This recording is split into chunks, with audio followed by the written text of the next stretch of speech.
All right, so we have another week in the books in the small ball league. We got regular legs toppling the one true Morty, who I think is the points leader in the league this week, with Chubb finally finding the end zone. Couldn't do it in the first several weeks, but 3 touchdowns this week to stack it up against True Morty there. So regular legs going to 2 and 2, one True Morty going to 2 and 2. You're going to see a lot of 2 and 2s in this league. A lot of 2 and 2s and 1 and 3s. I think we got one 4-0 team. All right, so William Shatner face rolling with Rivers and McCaffrey every week, has not switched his lineup at all, and this is the second most points again this week. He tied for the most points last week, and he had the most points in week 1 and the least points in the entire season in week 2. But we'll see there's a new low for points this week. So team is in great pain. Yes, they are, with Kamara not doing too much here. But, I mean, I don't know if it was that likely that Kamara was going to make up for the difference between Murray and Rivers against McCaffrey. Seems kind of tough. So, anyways, he's going to look to be climbing out of that 1-3 hole. Nice thing for him, though, is very few teams are above 1 and 2 in this league. So, it's not that big of a hole to climb out of, really. Let's take a look at the next one. Here we've got Baby Legs against Big Mac Special Sauce. Big Mac Special Sauce rolling with the Dak Prescott-Elliott combo, again, Cowboys combo. And Dak Prescott having not a great game. Just the whole Cowboys offense, only putting up 10 points in New Orleans. Pretty disappointing. Rodgers finally had a decent game, 29 fantasy points there. And David Johnson, steady Eddie as he is, 13 again this week for Baby Legs, slamming Big Mac Special Sauce, going to 2 and 2 and 1 and 3 respectively. So we got Cooks on Cooks, losing this one against Smallballs.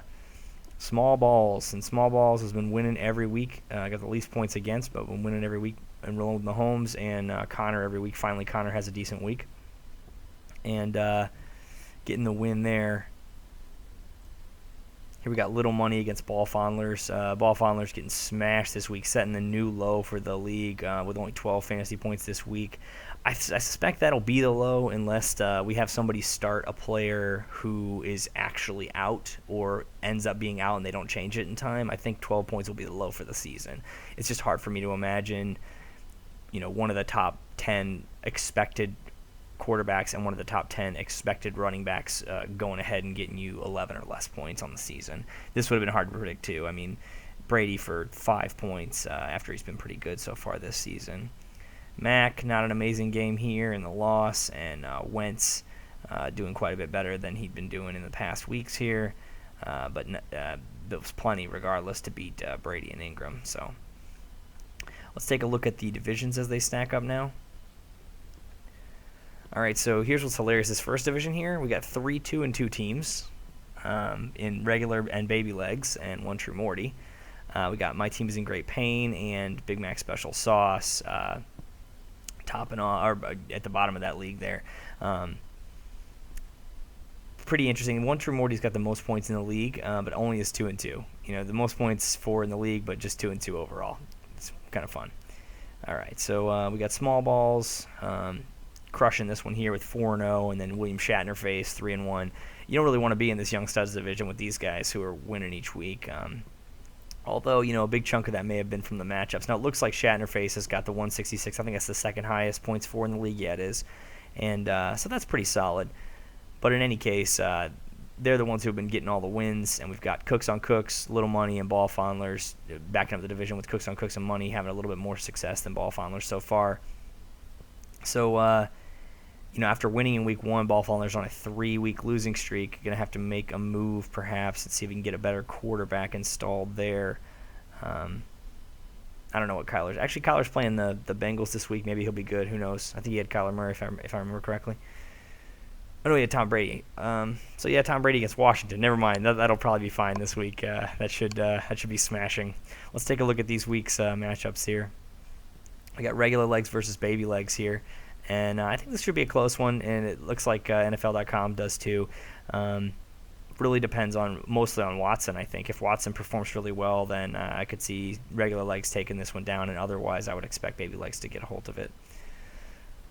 Small balls versus Big Mac Special Sauce. NFL.com's got them right about even. This has a lot to do with how the Cowboys perform, right? So if the Cowboys win this game, if they do well against Green Bay and they win, they're at home, they could, then I could see I could see Big Mac Special Sauce running away with this one. Mahomes is probably going to look to rebound, so maybe he'll be good. I don't know if Connor will be as good against Baltimore as he was this week against the Bengals. I would expect not. Here we got One True Morty, and team is in great pain. Kyler's against Cincinnati, so maybe Kyler will be good. Like I was saying, this is one of the other teams that's 1-3, so maybe he'll be good this week. I would probably roll with Kamara. I mean, it's hard to set Kamara down, so seems pretty good. We got Lamar Jackson over here, who has been shaky at best the last couple weeks, but he's getting the fantasy work done. I mean, he's getting the job done for fantasy, even if it's not on the football field. Dalvin Cook, who's just been one of the best running backs in the league. Ball fondlers and William Shatner face here. You know, this could be interesting. They got Brady and Rivers projected the same. I would expect that Brady's going to outscore Rivers this week. In fact, Brady might just pound Washington after that really poor performance last week. But we'll see what happens there. And Ingram I would expect to be decent too. I think McCaffrey will do well, and Rivers will probably do well too. But I'm going to think that Brady's probably going to go off in that game. All right, so little money and Cooks on Cooks on Cooks. We got Wentz and Mack up against Wilson and Henry. This is one of the more interesting matchups in the league just because, you know, they both have, I would say, probably guys, I don't think they started with any of these guys on their team at the beginning. They both have moved they've done a lot of movement of their roster, and they're both 2-2. Most of the teams in the league actually 2-2. Hard to say what's going to happen in this one. Anywho, this should be an interesting league continuing. I've been enjoying this league so far, and I'm going to go ahead and tease. I already randomized our positions as we're going to be slowly adding positions to this league. Now, sometimes we'll add or delete positions to this league. There's a lot of different things that will happen. Of course, that'll be season to season. It won't be, in the middle of the season that'll happen. But next season, we will be adding 2 positions, so it'll be a 4-round draft instead of a 2-round draft, and those positions will be wide receiver and defense. Went ahead and randomized those. So we're going to have 1 running back, 1 quarterback, 1 wide receiver, and 1 defense. We'll be using the same rules as the 10-man in this league, so should be interesting. And looking forward to that. Looking forward to the rest of this season, though. This has been one of the more interesting leagues, actually, just because it's, every week you can make a move. Every week you can do anything. And basically, there's always guys every week on the waiver that you could have picked up and won, almost always. Right? And that's kind of cool. That means a lot of it has to do with your strategy, and it's not just about drafting the best team at the beginning. So, yeah. Anyways, should be interesting this week, and I'm looking forward to seeing what happens. It's good to have football back and be right in the heart of the season again now.